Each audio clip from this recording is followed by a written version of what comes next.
I met her the way people meet by accident, the kind that doesn't feel accidental at all.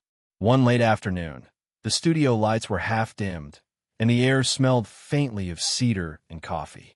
I was packing up the drawing pads when she walked in, brushing a strand of hair from her face like she was trying to hide a thought. Clara. She had that quiet sort of beauty that didn't try, the kind that came from knowing exactly how much to give away.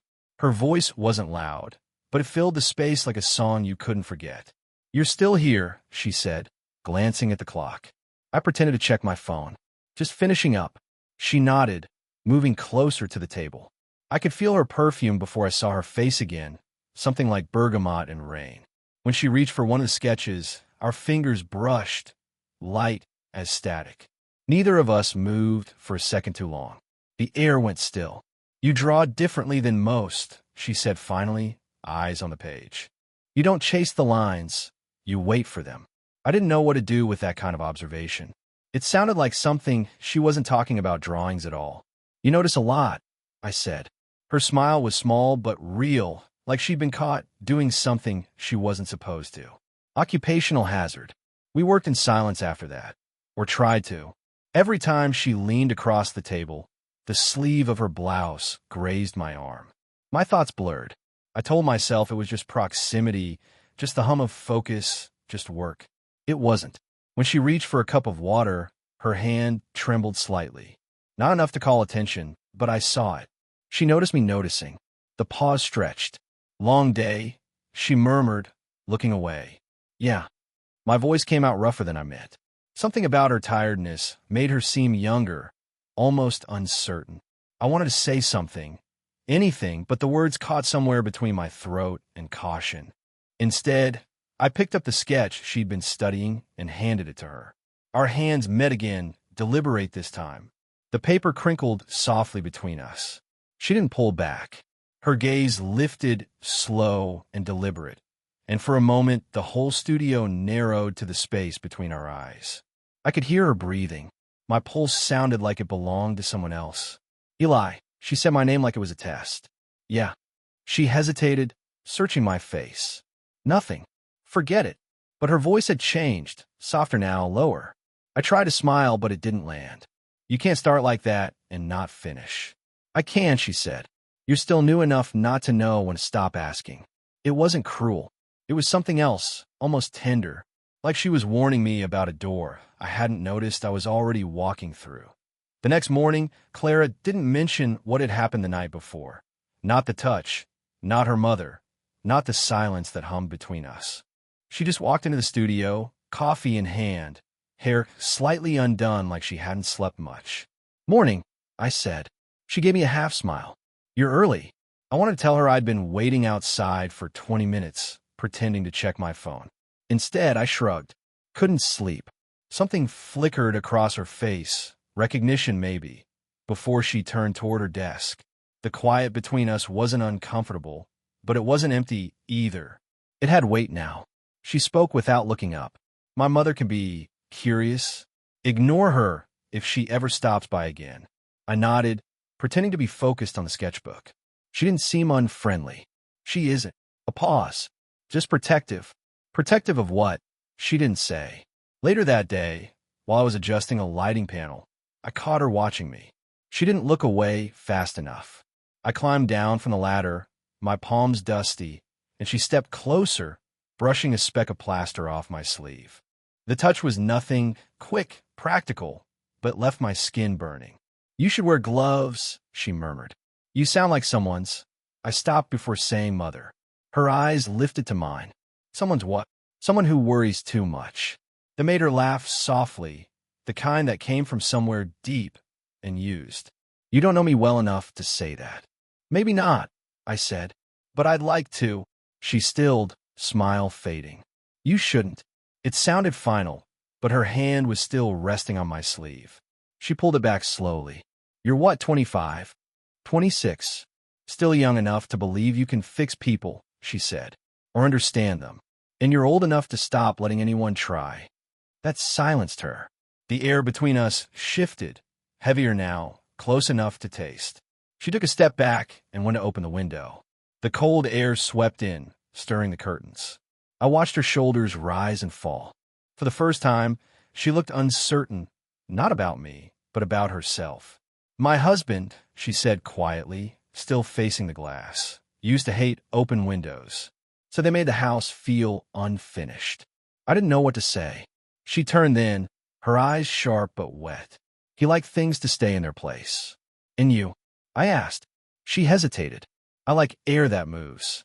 It was the closest she'd come to admitting loneliness, and it hit harder than any confession could.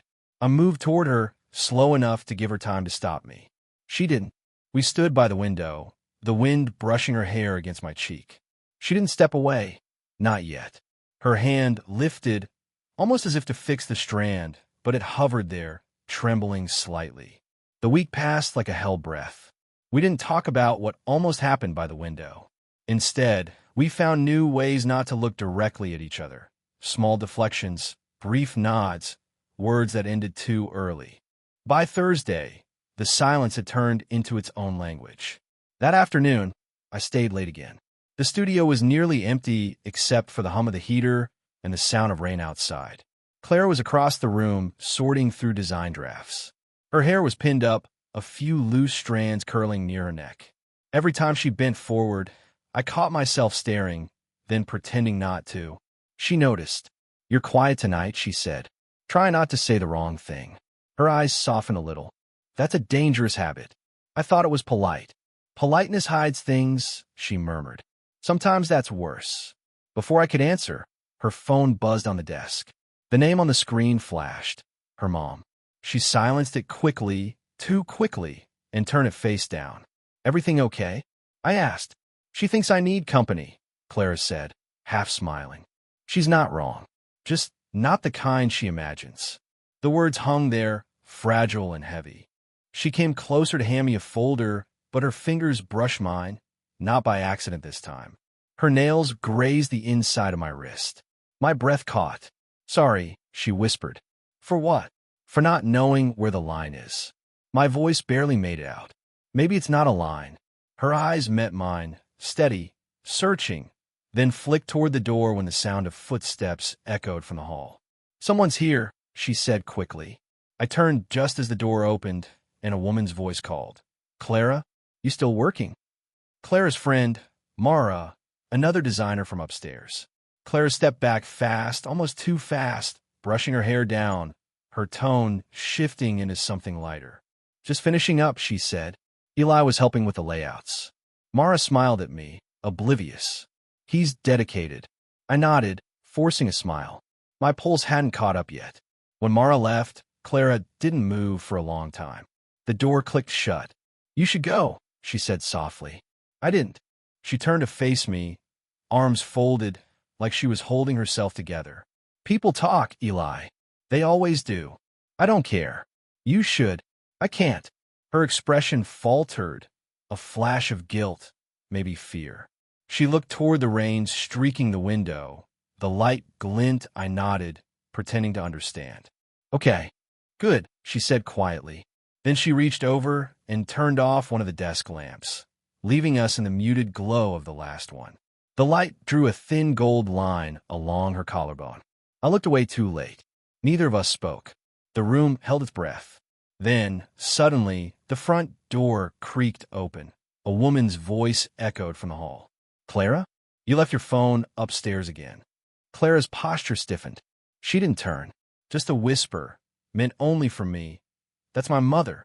Her hand brushed mine again, quick, steadying, before she stepped back. And for the first time that night, I wasn't sure who was teaching who how to handle the other. Friday evenings stretched long and amber through the studio windows. The rain had stopped, leaving the air thick and warm. Clara stood by the shelves, flipping through mock-ups, pretending not to watch me pack up. We were alone again, always by accident. "Do you ever get tired of pretending this is just work?" I asked before I could stop myself. Her head lifted, slow. "Is that what you think we're doing?" Her tone wasn't sharp, just quiet, almost resigned. "I don't know," I said. "You tell me." She took a breath and set the papers down. The sound of them flattening against the desk filled the whole room. "You're too young to know what pretending costs." "Then teach me," I said. That made her flinch, a small, visible reaction she tried to swallow. She turned away, but I could see her reflection in the window pane, eyes closed, jaw tight. "You shouldn't talk to me like that," she whispered. "But you let me." She faced me then. Her expression was caught between anger and something far more dangerous. "Because I forget what's safe when you're near." The confession hit harder than any touch could. My pulse kicked. I took a step closer. She didn't move, though her fingers gripped the desk as if it were holding her upright. "I don't want to be a mistake," I said quietly. "You already are," she breathed. But the way she said it wasn't rejection. It was surrender dressed as warning. I closed the space between us. My hand lifted before I thought better of it, brushing a loose strand of hair from her cheek. Her eyes fluttered shut for a heartbeat, then opened again, searching mine like she was trying to memorize something she knew she shouldn't. "Eli, just tell me to stop." Her breath trembled. "You don't make it easy." The air thickened, every sound outside fading until all I could hear was the uneven rhythm of our breathing. She leaned back against the desk. My hand stayed at her jaw, thumb grazing the corner of her mouth without meaning to. "Clara," I said. Her name felt like a confession on my tongue. She reached up then, fingers touching the collar of my shirt. Light, almost weightless, as if testing whether the moment was real. Her gaze dropped to my lips, then back up. "You don't know what this would ruin," she said, voice shaking. "Maybe I don't care." She swallowed hard, a tearless kind of ache flickering across her face. "You will." Our faces were inches apart now. Her perfume was faint, clean linen, coffee rain. I could feel the heat of her breath against my skin. For a moment, everything existed only in that space, the almost, the waiting, the wanting. Then a sharp buzz cut through it, her phone vibrating across the desk. We both froze. She closed her eyes. "Don't," she whispered, stepping back, as if distance could erase what had already happened. But it didn't. It only made the air between us crackle. And when she finally looked at me again, her voice was soft but certain. "If you're going to stay around, Eli, you'd better learn how to handle me." The phone kept buzzing, forgotten between us. The next day, Clara didn't show up. Her absence stretched through the hours like a hollow space. I told myself she was taking time, that she needed distance. But when the studio phone rang that afternoon, it was her mother's voice that answered the silence. "Eli," she said, surprised. "You're still working there?" "Clara didn't tell me she'd be out," I replied. A pause, long enough to feel deliberate. "She hasn't told you much, has she?" Something in her tone shifted, not accusing, but knowing. Before I could ask what she meant, she sighed softly. "You remind her of someone. That's why she keeps you close." The call ended before I could respond. That night, Clara finally walked in just before closing. No muck-up, no pretense. Her eyes were red around the edges. She set her bag down and sat at the desk without a word. "You weren't answering," I said. "I needed quiet. You could have said something." She looked up sharply. Would that have made it easier? Her tone hit harder than it should have. I stepped closer, then stopped when I saw her hand trembling near the cup of coffee she hadn't touched. "Your mother called," I said quietly. That made her flinch. "What did she say?" "She said I remind you of someone." Clara froze. Her lips parted, but no sound came. Then she stood, slowly, like she was deciding whether to tell the truth or end this entirely. "You do," she admitted finally. "You remind me of someone I shouldn't think about anymore." I waited. She kept her distance. "My ex-husband's son," she said, almost whispering. "He lived with us for a year before the divorce. He was your age." She stopped, eyes darting away. "He looked at me like you do." The word struck like a current. Not jealousy, not shame, just a sharp, twisting clarity. "Is that why you keep pulling away?" I asked. "It's why I should have never let you get close." I moved toward her anyway. "But you did." Her breath caught. "Because you're nothing like him. And that's the problem."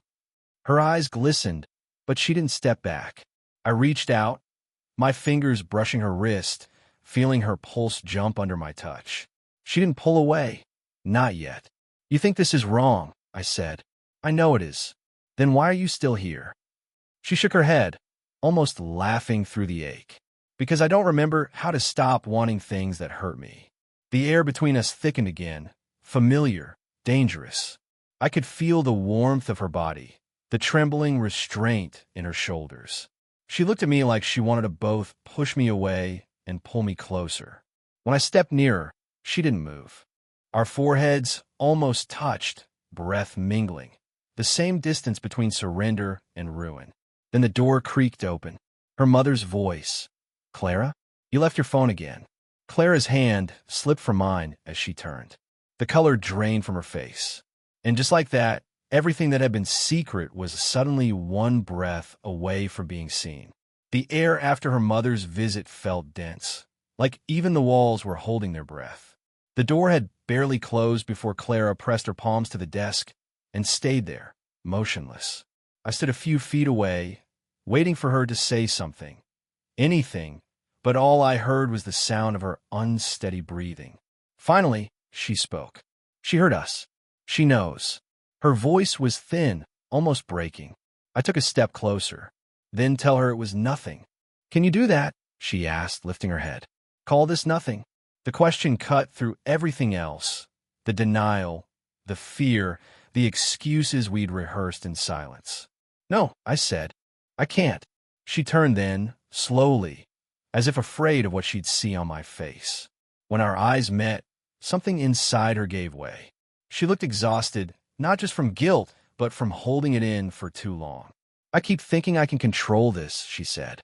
"That if I stay quiet enough, it'll go away." I closed the distance between us until her reflection blurred into mine on the window pane. "It hasn't gone away." Her breath hitched. "No."